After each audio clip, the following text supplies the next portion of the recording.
সরকারি হাসপাতালে রোগী নিয়ে যাওয়ার পথে বেসরকারি হাসপাতালে বা নার্সিংহোমে অ্যাম্বুলেন্স ঢুকিয়ে দেওয়ার একটা প্রবণতা এখানে আছে। পূর্ব মেদিনীপুর জেলার কাথি মাজনা ব্লক প্রাথমিক স্বাস্থ্য কেন্দ্রে আয়ুষ্মান সপ্তাহ উদযাপনের এক অনুষ্ঠানে শনিবার একথা বললেন রাজ্যের সেচ মন্ত্রী অরূপ কুমার দাস। সরকারি হাসপাতালে চিকিৎসা পরিষেবার মান বৃদ্ধির আবেদন জানান উপস্থিত চিকিৎসক ও নার্সদের কাছে। পাশাপাশি সরকারি হাসপাতালের চিকিৎসার মান সম্পর্কে জনসচেতনতা বৃদ্ধিরও আহ্বান জানান তিনি। সরকারি হাসপাতালে চিকিৎসার মান খারাপ, সাধারণ মানুষের এই ভাবনার পরিবর্তন করতে হবে বলেও মন্তব্য করেন দক্ষিণ কাথের বিধায়ক।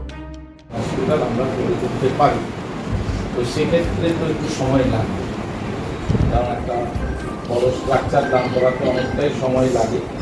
তো সেই সময়টুকু বাদ দিলে বর্তমান পরিকাঠামোতে আরও কীভাবে ভালো চিকিৎসা দেওয়া যায় সেটারও চেষ্টা থাকছে। একই সঙ্গে টেলিমেডিসিনটাকে আরও জনপ্রিয় করা, কারণ সাধারণ অসুখ বিসুখে যাতে নিকটবর্তী কেন্দ্রে গিয়ে তারা বিশেষত ডাক্তারবাবুদের পরামর্শ যাতে নিতে পারেন, সেই কেন্দ্রগুলোকে আরও পরিকাঠামো, আয়ুষ চিকিৎসাকে আরও উন্নত পরিকাঠামো দিয়ে মানুষের মধ্যে একটা সচেতনতা গড়ে তোলা, যে এটা সেই কাজটা আমাদেরকে, আমরা যেমন সাধারণ মানুষ হিসাবে যারা জনপ্রতিনিধি আছি তারা খুব, একই সঙ্গে আপনাদেরও দায়িত্ব এটাকে মানুষের কাছে পৌঁছে দেওয়া। যেরকম সরকার আর একটা সিদ্ধান্তের দিকেই যাচ্ছে, যেরকম গর্ভবতী মায়েরা তাদের যাদের প্রাতিষ্ঠানিক ডেলিভারি হবে অন্য জায়গায় প্রাইভেট নার্সিংহোমে, তাদের সর্বাধিক বিভিন্ন স্টেজে করে 21,000 টাকা অবধি দেওয়ার কথা বলা হচ্ছে। সর্বাধিক বিভিন্ন স্টেজ করে 21,000 টাকা অবধি দেওয়া হচ্ছে, অর্থাৎ কেন্দ্রীয় সরকার 5,000 টাকা দেয়, বাকি 16,000 টাকা রাজ্য সরকার বিভিন্ন পেজে তাদেরকে সাহায্য করবেন, তাদের পুষ্টির জন্য কিট পৌঁছে দেবেন আগে বাড়িতে। এই ধরনের এগুলো আমরা কিন্তু ভাবছি হয়তো আগামী দিনে এই পরিকল্পনাগুলোকেও রূপায়িত করা হবে।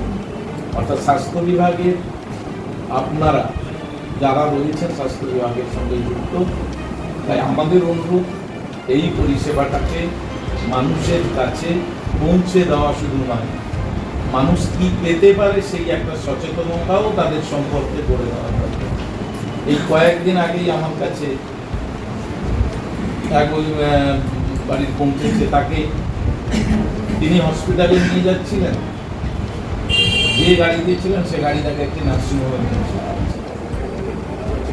এবং প্রায় 16 ঘন্টার মধ্যেই প্রায় 42,000 টাকা তার বিল হয়ে গেছে দেওয়ার কোনো।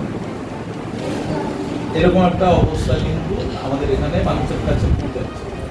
আমরা চাইব যে সরকারি চিকিৎসা ব্যবস্থাটাকে উন্নত করে সাধারণ মানুষের কাছে চিকিৎসাটাকে পৌঁছানো এবং সেই সচেতনতা গড়ে দেওয়া, যে সরকারি চিকিৎসাটা এই যত্রতত্র গড়ে ওঠা প্রাইভেট নার্সিংহোমগুলোর থেকে এই সচেতনতাটা গড়ে দিতে হবে। এই সচেতনতা নেই বলেই তারা কিন্তু দৌড়ে যায়।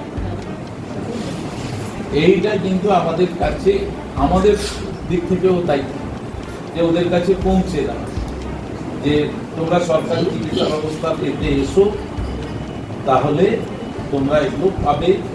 এবং আস্তে আস্তে মানুষের মধ্যে যখন আস্থাটা গড়ে উঠবে যে না আমরা এখানে গেলে পাবো, এটা আমাদের ন্যায্য অধিকার, তাহলে কিন্তু তারা চিকিৎসায় যে কথাগুলো শোনা যায়, আমি জানি না কতটা সত্যি, কারণ আমি ডাক্তারবাবু নই, বিশেষজ্ঞও নই, ফলে যে কিছু নার্সিংহোমের প্রতারণা, যেগুলো, কারণ প্রতারণা তো বুঝতেই পারছেন, যেদিন স্বাস্থ্যমন্ত্রী এসেছিলেন তার পরের দিনই বোধহয় 24টা ল্যাবরেটরিকে আমাদের জেলায় বন্ধ করতে হয়েছে।